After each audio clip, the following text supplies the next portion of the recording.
Okay. Assalamu alaikum. This is Mazhar Ali and wish you all a very warm welcome to this beautiful session of Mazhar Ali lectures.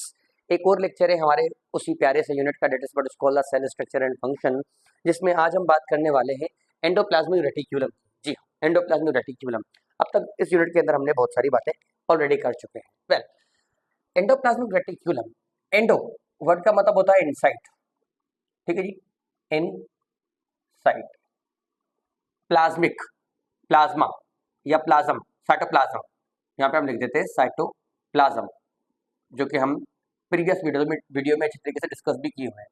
Reticulum, reticulum word refers to the network. राजा बेटा, अगर हमारे पास एक धागा हो और उस धागे को हम मोड़ दें, एक नेटवर्क डेवलप कर दें, तो उसे हम रेटिक्यूलम कहते हैं basically. So endoplasmic reticulum inside cytoplasm network. Cytoplasm के अंदर हमने देखा था लास्ट क्लास के अंदर कि what is cytoplasm. It is a space between our beloved cell membrane and nuclear membrane is known as cytoplasm. Cytoplasm के अंदर न्यूक्लियर मेम्ब्रेन से एक्सटेंड हुआ हुआ एक नेटवर्क होता है। That network of membranes, that network of membrane which extend from what, which extend from nucleus and goes towards what, the cell membrane। Cell membrane को touch भी कर सकता है, नहीं भी कर सकता। जी हाँ, so network of membranes start और ओरिजिनेट नियर द न्यूक्लियस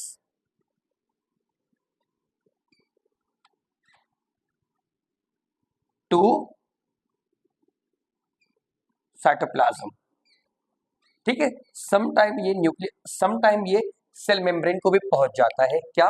ये हमारा प्यारा सा मेम्ब्रेन्स का नेटवर्क, और इस मेम्ब्रेन्स के नेटवर्क को ही हम एंडोप्लाज्मिक रेटिक्यूलम कहते हैं। ठीक है जी। सो एंडोप्लाज्मिक रेटिक्यूलम इस तरीके से इन मेम्ब्रेन्स का कॉम्बिनेशन हो करके और न्यूक्लियर मेम्ब्रेन से एक्सटेंड होता है up to the cell membrane. अच्छा, ये बातें तो अहम ही है।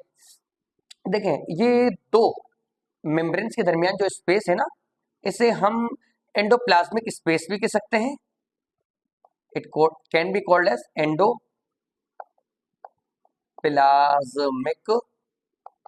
space and it is also known as cistern। जी हाँ, इनको सिस्टर्न और सबको मिला के सिस्टर्ने भी कह सकते हैं। ये सिस्टर्ने में आगे भी पढ़ने हैं जब हम गोल्जी बॉडी की बात करेंगे। ओके जी। अच्छा, अगर इस एंडोप्लाज्मिक रेटिक्यूलम की हम टाइप्स की बात करें, ठीक है जी, तो टाइप्स हम जो बनाएंगे एंडोप्लाज्मिक रेटिक्यूलम की, वो दो क्राइटेरिया की बेस पर बनाई जाती है। टाइप्स, एंडोप्लाज्मिक रेटिक्यूलम की टाइप्स दो क्राइटेरिया की बेस पर बनाई जाती है। पहला जो क्राइटेरिया है ना, वो क्राइटेरिया है on the basis of shape, कि शेप कैसी है। ठीक है जी, पहला क्राइटेरिया है ये कि ये ट्यूब जैसे हैं, ये राउंडेड है, ये कैसे हैं। बहरहाल देखते हैं आगे चल के हम। अच्छा, पहला क्राइटेरिया था शेप, और दूसरा क्राइटेरिया है प्रेजेंस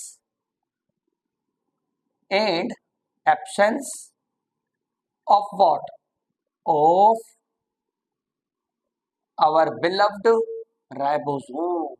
यस, राइबोसोम आगे चल के हम बात भी करने वाले हैं जरूर। सो पहला क्राइटेरिया है शेप, दूसरा क्राइटेरिया है presence and absence of ribosome.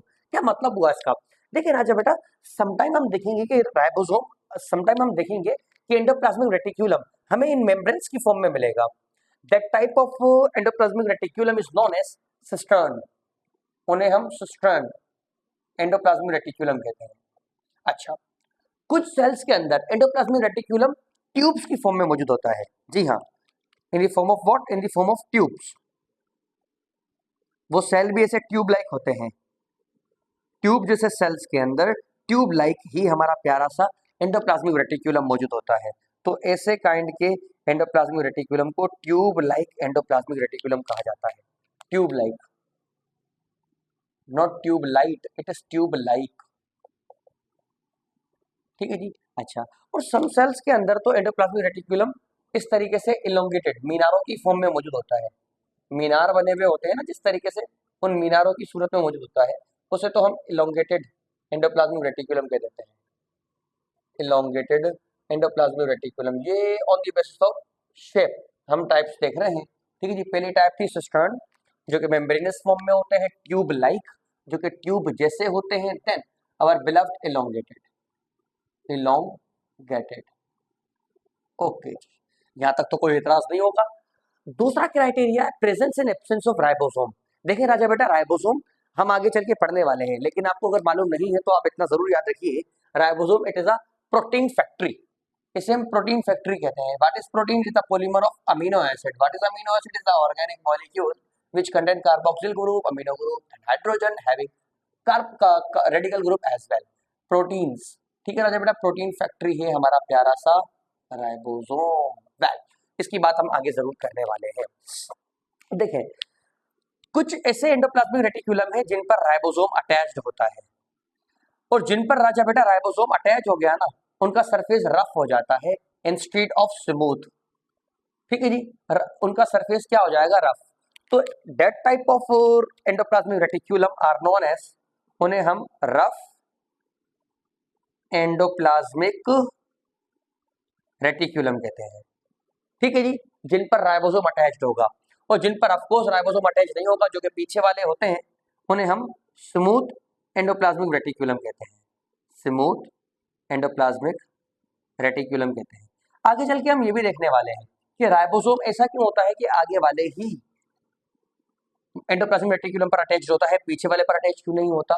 सारी रीजन बताया जाएगा, लेकिन आप लेक्चर में जुड़े रहिए उसके बाद।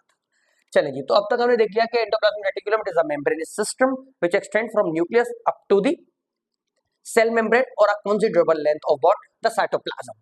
टाइप्स देख सकते हैं शेप की बेस पर cistern, tube and elongated, and on the basis of presence and absence of ribosome we have rough endoplasmic reticulum, we have smooth endoplasmic reticulum। अच्छा, जैसे कि मैंने आपको कहा कि राइबोसोम का काम क्या है? It can form what? Protein. Protein factory का काम कर सकता है।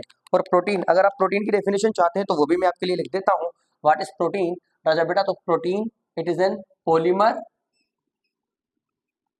Of amino acids.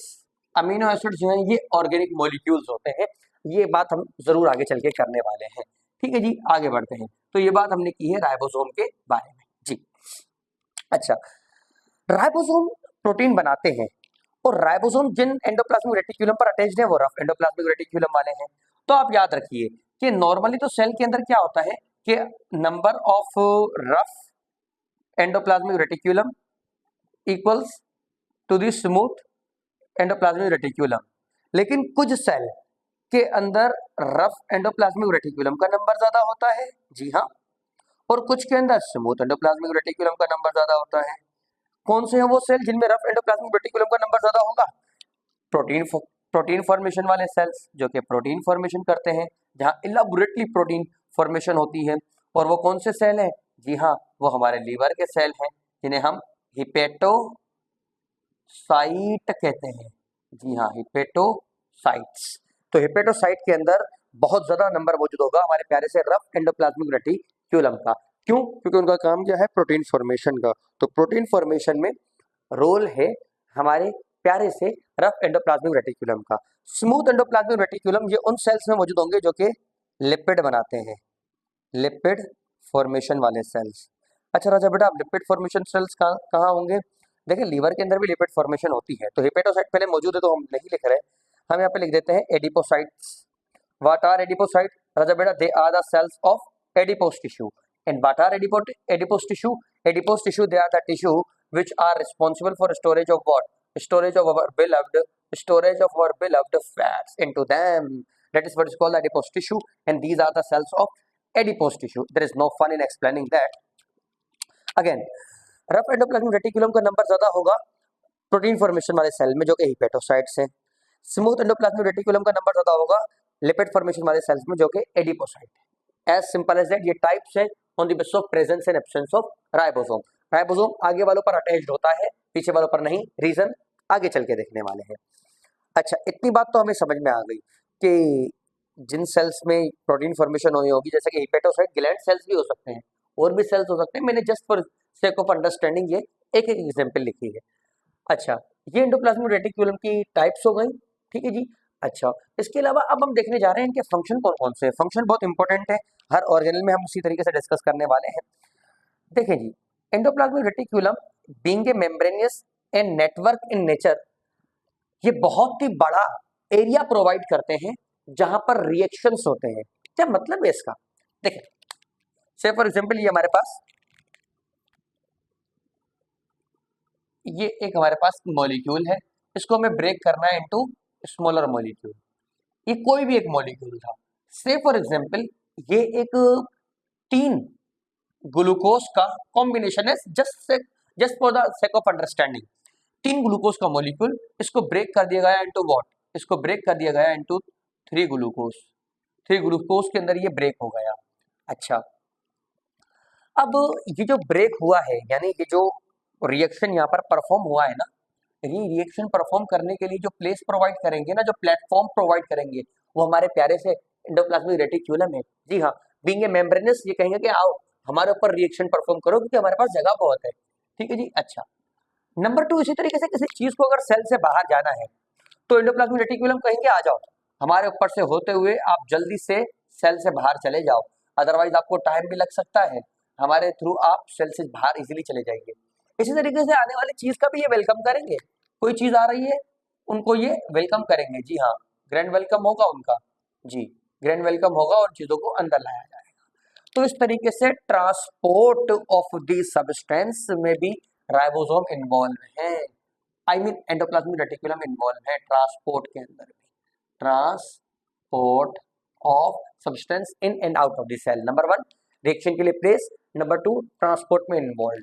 अच्छा, अगर आपको प्रीवियस लेक्चर थोड़ा ढंग से याद हो तो उसमें हमने एक टॉक्सिन पढ़ा था, that is what is called the H2O2। क्या नाम है इसका? जी हाँ, hydrogen peroxide. This hydrogen peroxide will break into what, the water and oxygen in the presence of what? In the presence of a very important enzyme, that is what is called the catalase. This catalase is derived from another organelle, that is what is called the peroxisome. Okay, so catalase can break the hydrogen peroxide into water and oxygen. ये एक toxin का removal है, and the removal of toxin is known as, the removal of toxin is known as detoxification. तो ये detoxification भी over the endoplasmic reticulum होता है। ठीक है जी, irrespective to their types, smooth भी हो सकता है, रफ भी हो सकता है। जी हाँ, तो पहला काम reaction, number 2 transport, number 3 detoxification.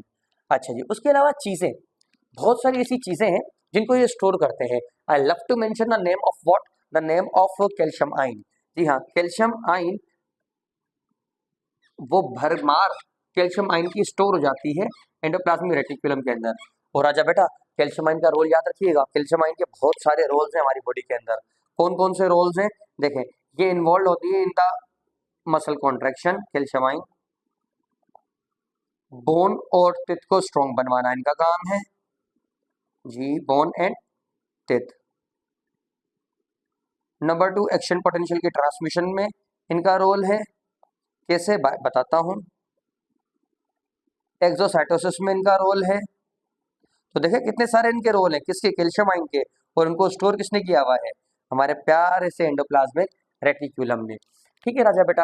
अच्छा, तो इस तरीके से कौन कौन से फंक्शन हो गए एंडोप्लाज्मिक रेटिकुलम के, यहाँ पे लिखते हैं वन बाय वन।